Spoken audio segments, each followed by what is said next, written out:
Hi friends, இன்றைக்கி என்ன பார்க்க போகிறோம்டா, கொதிக்கிற தண்ணிக்குள்ளே தோசை மாவு ஊற்றி பார்ப்போம் என்ன மாற்றம் நடக்குதுன்றதை பார்ப்போம்.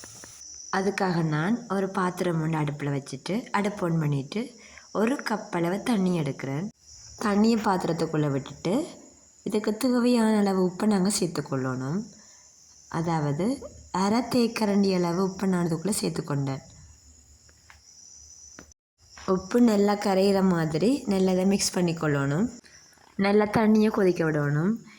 அதுக்கு பிறகு தான் தோசை மாவை நாங்கள் ஊற்ற போகிறோம். இந்த சேனலை இன்றைக்கு தான் நீங்கள் பார்க்குறீங்கன்னு சொன்னால் முதல்ல சப்ஸ்கிரைப் பண்ணி போட்டு பாருங்கள்.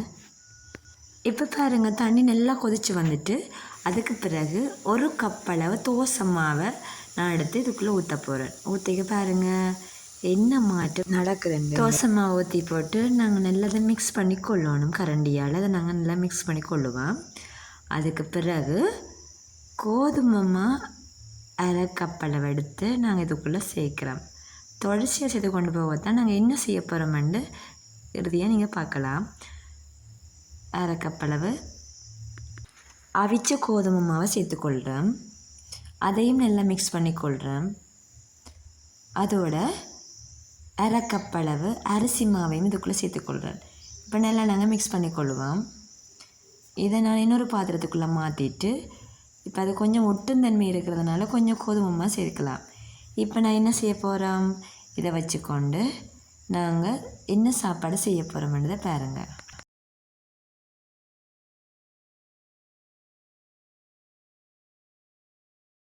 உங்களுக்கும் பிடிக்கும், சின்ன பிள்ளைகளுக்கும் நல்லா பிடிக்கும்.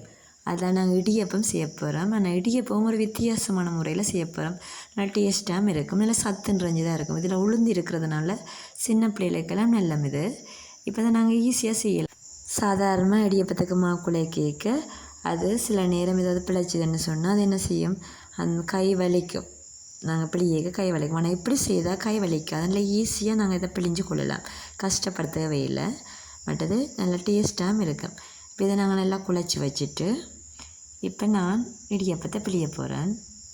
பாருங்க, இடியப்பத்தை இப்படி ஈஸியாக பிழிஞ்சு கொள்ளலாம்னு பாருங்கள், ஒட்டவும் ஒட்டாது. அது இடியப்ப உரல்ல அந்த இடியப்பமாக ஒட்டாது.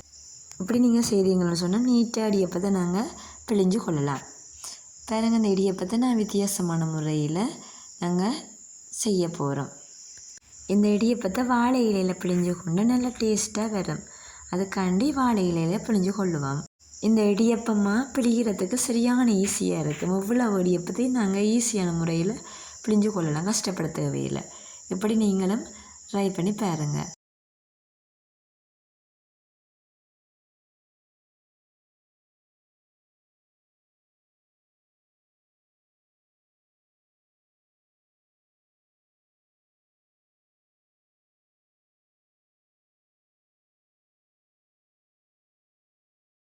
இப்போ நான் 3 வாழையில் 3 இடியப்பத்தையும் பிழிஞ்சு கொண்டுட்டேன். அதுக்கு பிறகு இந்த இடியப்பத்துக்கு மேலே தேங்காய் பூவை போட்டுக்கொள்ளுவோம். தேங்காய் பூ நல்ல ஃப்ரெஷ்ஷான தேங்காய் பூவாக இருக்கணும், அப்போ தான் நல்லா டேஸ்ட்டாக இருக்கும். தேங்காய் பூ போட்ட பிறகு இதுக்கு ஒரு வெல்லம் நாங்கள் சேர்க்க போகிறோம். சீனி சேர்க்கலாம், இல்லாட்டி சர்க்கரை சேர்க்கலாம். உங்களுக்கு எது பிடிக்குமோ அதை சேர்த்துக்கொள்ளலாம்.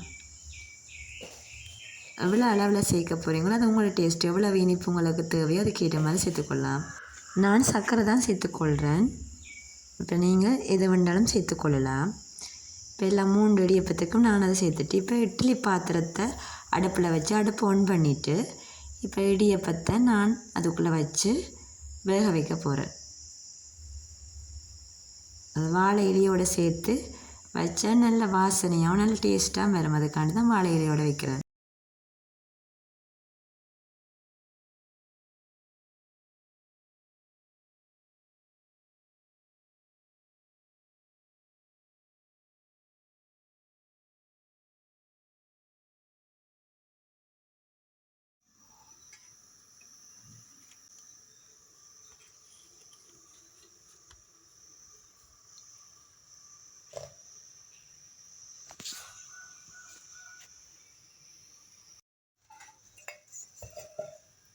வெட்டை சட்டினை மூடி நல்லா இறுக்கமாக மூடணும், ஆவி வெளியில் போகக்கூடாது.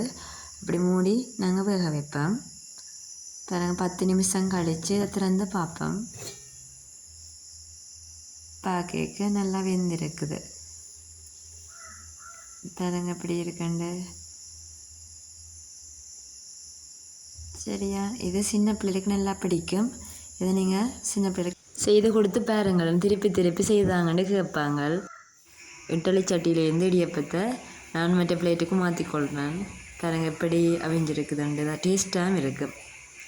இந்த முறையிலேயும் நாங்கள் இந்த இடியப்பத்தை செய்து கொள்ளலாம்.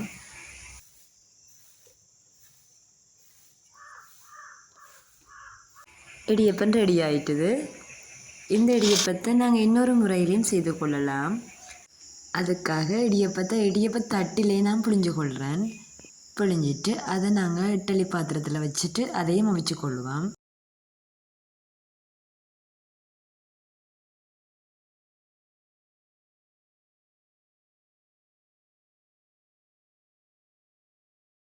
இடியப்பம் அவிஞ்ச பிறகு தான் தேங்காய் பூவையும் சர்க்கரையும் சேர்த்து கொள்ள போகிறோம். இதுவும் ஒரு முறை. எந்த முறையில் உங்களுக்கு பிடிச்சிருக்கு, டேஸ்ட்டாக இருக்குது என்றதை கமெண்ட் பண்ணுங்கள் செய்து பார்த்துட்டு. இன்னொரு முறையிலையும் இந்த இடியப்பத்தை நாங்கள் செய்யலாம். அதாவது இடியப்பத்தை வச்சுட்டு சம்பளோடு அல்லது கறியோடையும் சாப்பிடலாம். இந்த இடியப்பம் உங்களுக்கு பிடிச்சிருந்தால் லைக் பண்ணுங்கள், மறக்காமல் சப்ஸ்கிரைப் பண்ணி விடுங்க. தேங்க்யூ ஃபார் வாட்சிங். அடுத்த வீடியோவில் சந்திக்கலாம்.